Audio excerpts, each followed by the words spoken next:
Hi everyone, it's Nandan, co-founder and CEO of SureWorx. We are here at FCON Sydney, and with me is Atul Khanzode. Atul, thank you for joining us. Yeah, thanks, Nandan. So what we are aiming to capture here is the voice of the industry, Yeah, and yours and DPR's is a very important voice. Having followed you and what DPR does, not only you are a construction company with lots of interesting, challenging projects with a DNA for it, but you guys were one of the early pioneers into taking active interest in innovation and even cultivating that and even investing in that. So you would be seeing lots of new solutions coming in, lots of older solutions maturing, talking to customers on what the problems to be solved are. So I really wanted to explore where you feel the industry is at in terms of challenges and solutions, and what are the things that excite you with where we are heading in digitizing the industry today? yeah. I mean, I think so. Definitely a lot of excitement around sort of automation in general. Yeah. I think I feel like we are moving away from what I would call sort of solutions that allow you to identify a problem to solutions that can actually help you solve the problems Yeah. a lot better. So I think AI definitely has a ton of hype right now, but also a ton of promise. Yeah. So one of the things that we are trying to figure out is how do you really best utilize it.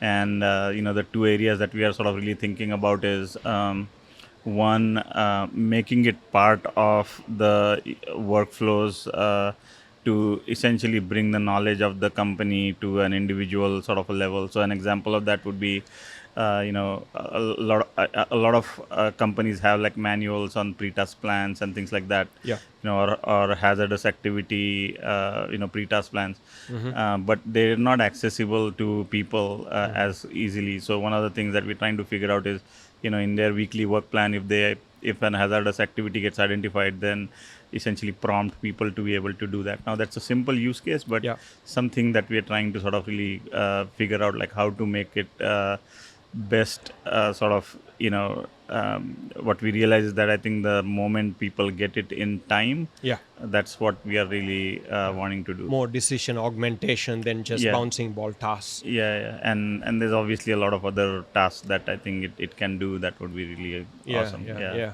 Well, it's funny you mentioned that because I've got a presentation in the innovation panel if you're Okay. here, and we are going to talk about a couple of AI agents that we have Yeah. built on top of the platform. So, Okay. yeah, we are certainly taking baby steps towards it Yeah. as an industry. Your suggestions to AEC companies out there of all size in terms of how to get a nuanced view of their problem statement and how they can look for solutions out there? Yeah, I mean, I think working with the real personas that they're trying to solve the problems for. Yeah. I think we see that. I mean, there's obviously two sources of sort of how construction tech companies are getting started. I mean, one is maybe more the solution side, like where somebody in technology thinks that we are a big industry with a lot of target market size and all that, Yeah. and trying to develop a solution. And then there's others like construction people that are getting, let's say, frustrated by a problem that are trying to bring solutions in it. And I feel like I think developing technology, I won't say is ever easy, but is an easier thing compared to understanding sort of the workflows that our people have to go through, Yeah. and sort of what you're trying to do. So I think spending time in the field for us, like spending time with our project engineers, project managers, superintendents, the people that they're trying to sort of get those solutions for is critical in my opinion. Yeah. Yeah. Thank you. And in your role within DPR, more so the VC arm, what do you look for in up and coming companies in terms of what impact they can have in the industry? Yeah, I mean, I think so for us, there are a few things that we are looking at sort of from, if I put my sort of corporate venture hat. I think one is, does the solution do what it's sort of supposed to be, What the adding the promise is? benefit? Yeah. Yeah. The second thing that we are also looking for, so we don't invest in anything unless we have tried it out on a project. Yeah.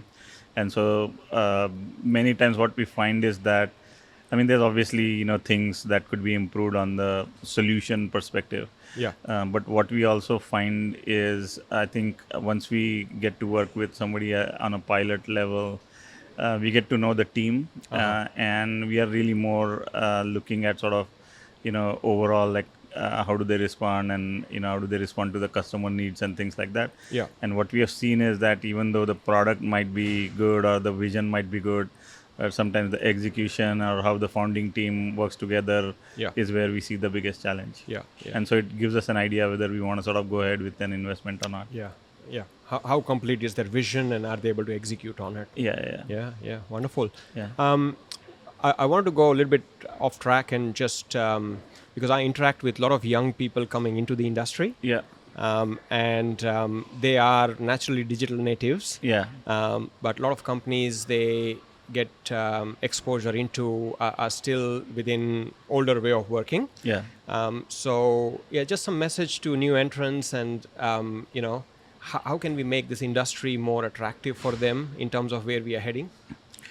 Yeah, I mean, I think, and I have this conversation with our leaders all the time. I think the old notion that sort of, of like, I think our industry, has relied a lot on sort of heroism to deliver projects. Yeah. And I feel like a lot of that technology addresses a lot of that. Like, you don't have to work as hard. I think let the technology work for you, I would say. And I think, people get shied away from spending 12, 14, 16-hour days on a site and not really having a work-life balance. Yeah. I feel like the technical solutions kind of afford you to sort of do that now. So that gives me hope. So yeah, wonderful. And also not only work-life balance, but ability to capture tacit knowledge.